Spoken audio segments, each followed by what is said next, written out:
na plano ng higher house or House of Representatives para ma-impeach ka, ma'am? Ano po masasabi niyo doon?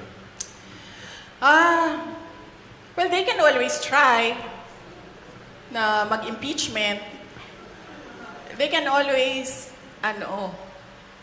gumastos at magwaldas ng pera ng gobyerno para i-impeach ang Vice President. Kung yan ba naman ang gusto nila, magwaldas naman ng waldas ng pera at pagtakpan ang kakulangan at pagsisinungaling ng administrasyon.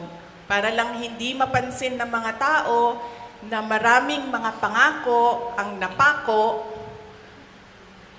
ay babanatan at babanatan nila ako. And then they can try. And then let's see. Diba? If I get impeached, then that is my end. Tapos.